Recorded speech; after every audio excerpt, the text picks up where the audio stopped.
everybody, this is Keith here of Euphoria Pictures. Welcome back to my channel. Right folks, so for this video I'm going to be taking you around my latest 4K Blu-ray pickup release that I got for Beverly Hills Cop 3. And it goes without saying, but I will be sharing my thoughts on its 4K transfer as well. So as you can see, I actually got a slipcover with this release, which was quite surprising because, as you know, we got a slipcover for the first movie, but over here we didn't get one for the second. Now I know you got one for part 2 in the States, but I'm almost certain we didn't get it over here. And then of course Paramount returned to the slipcovers for the third. You gotta love Paramount. Wow, they really do love being inconsistent. But anyway, look, enough of that bullshit. Now, as for the movie itself, look, it's not anyone's favourite Beverly Hills Cop movie. As a matter of fact, it's my least favourite as well. It doesn't come remotely close to the first two, but I still had a fun time with it. But it seemed like it was just destined for failure right from the get-go. As soon as I heard that Don Simpson and Jerry Bruckheimer weren't returning, I knew that we were going to be getting something very different in terms of a Beverly Hills Cop movie. But not only that, but they were missing some top players as well in terms of the cast. You know, Paul Reiser not returning, Rodney Cox not returning, and then of course John Ashton, which is an absolute shame because I love the character of Taggart and he was massively missed in this one.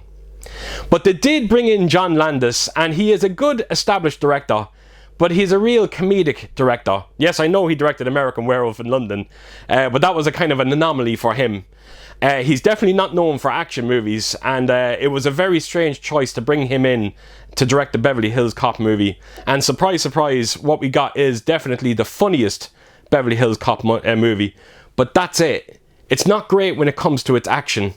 And it's such a shame. Now, I know a lot of people out there are going to say, you know, the first two Beverly Hills Cop movies are quite funny. They are. But there is some serious tones to them as well. But this one, just look at the start when they kill off Captain Todd. And that was a huge mistake, by the way. I love his character. Even though he doesn't feature that much in the movies, I always really enjoyed his character. But yes, they killed him off at the start of this. And it just gave no weight. Everything was a goddamn joke as the movie went on. Nothing was taken seriously. Now, I know people will say that the movie is not meant to be taken seriously, but still all the same, it just felt too different to the first two. Even the score. Nile Rodgers does the score for this, and it sounds like a joke. Even when you hear the Axel F theme, especially when it goes into Wonderworld, you know, it sounds like it's something straight out of a circus. And I'd never understand that. You know, the Axel F theme song is perfect. It sounds great. Why change it? And they drastically changed it in this, and it's horrible to listen to, unfortunately.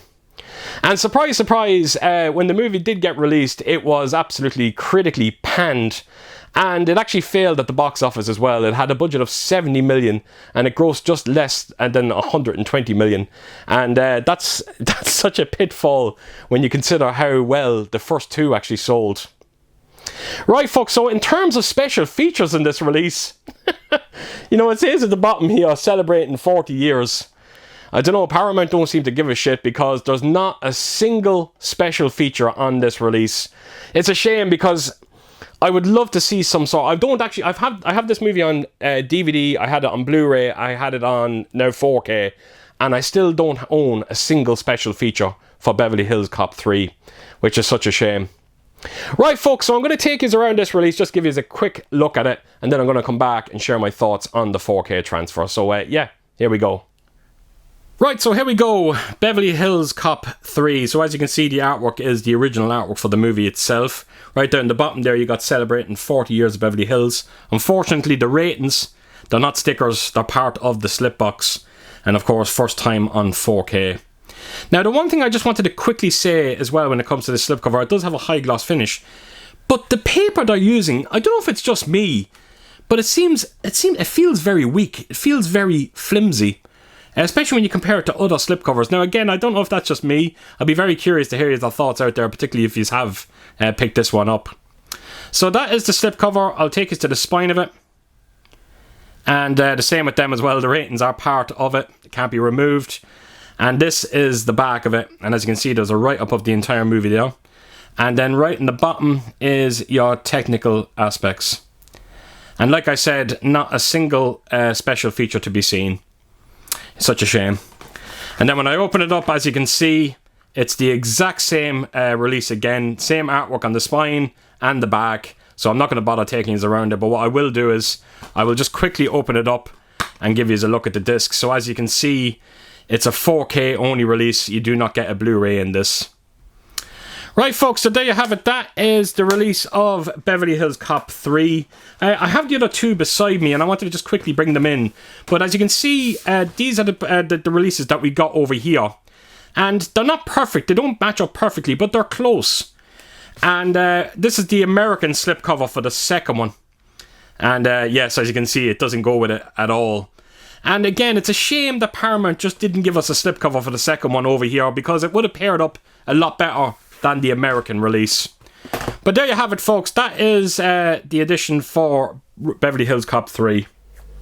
Right, so on to the 4K transfer. Now, I don't know why, don't ask me why, but I went into this thinking that we were going to see a very average looking 4K transfer. How wrong I got it, because this actually looks quite fantastic on 4K. I am not kidding, folks. I was so pleasantly surprised by this one. Just look at the grain structure, for instance. It is so light, it's so fine, and it is so incredibly consistent. It never fluctuates. Trust me, grain haters, you have nothing to worry about here. You would have to go very, up close to the screen to make out that grain, but trust me when I say it is there, and it's very pleasing to look at. There is so much fine detail to be seen across the board here, whether it's on the usual suspects, clothing and textures, facial detail.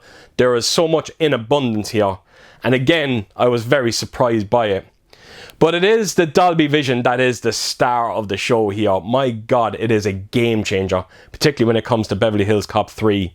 So as you know, the start of the movie starts off like the big shout, right? The big shootout at the start of it. Sorry, it's held at night.